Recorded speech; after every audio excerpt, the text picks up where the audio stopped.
cosa ascoltate?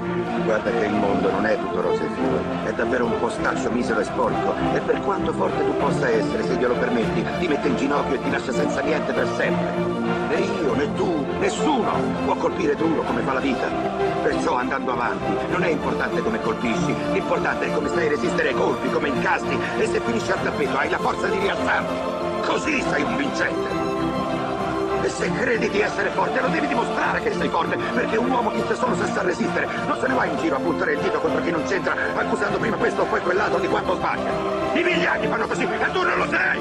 Non lo sei affatto! Prima ripresa. Eh sì, si riprende, si riparte tutto il calcio nazionale e internazionale in collaborazione con la Lega Calcio Italiana e Lega Calcio Inglese, francese, tedesca, spagnola. Renato Scanu è main sponsor su Radio Star e radiostarnews.it. Per te che vuoi vivere lo sport come noi, sali sul ring, colpisci duro anche tu, come fa la vita. Metti al tappeto il tuo avversario, scegli l'angolo, Radio Star Sport. Parte lo scavagliare!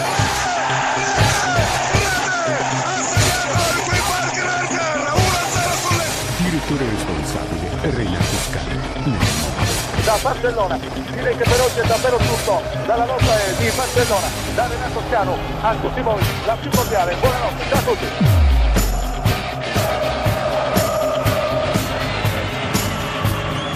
17 settembre 1969 è greca la prima assoluta del Cagliari in Europa. In Grecia il debutto dei rossoblù in campo internazionale.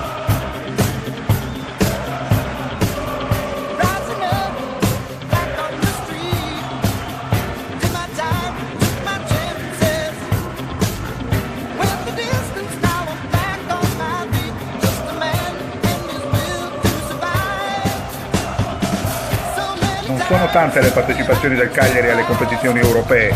Sicuramente tutti i tifosi, se non altro quelli meno giovani, ricorderanno con grande emozione la fantastica cavalcata dei rossoblù nell'edizione 1993-94 della Coppa UEFA, interrotta purtroppo dalla futura vincitrice l'Inter in semifinale. Ma quando ha esordito per la prima volta la squadra rossoblù in una competizione europea? La risposta è 17 settembre 1969. In questo giorno infatti ricorre l'anniversario della prima partecipazione assoluta del Cagliari e ovviamente della Sardegna in una competizione internazionale, cioè la Coppa UEFA delle Fiere, che 2 anni dopo cambierà denominazione e diventerà la Coppa UEFA.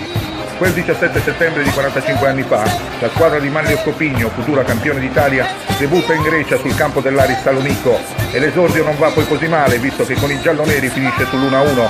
In gol vanno 2 difensori. Al gol per i greci Spiridou, al 12° del primo tempo, risponde dopo esattamente 70 minuti Mario Martiradonna. I rossoblù hanno l'occasione di eliminare gli avversari 13 giorni dopo e non la sprecano. A Cagliari infatti battono i greci per 3-0 con i gol di Domenghini al 10°, di Riva dopo 3 minuti e di Bobo Gori al 72°. Speciale Cagliari Story in Coppa UEFA per la prima volta in Grecia nel 1969. L'inviato speciale per il calcio on the road, Renato Scanu, in diretta da Salonico.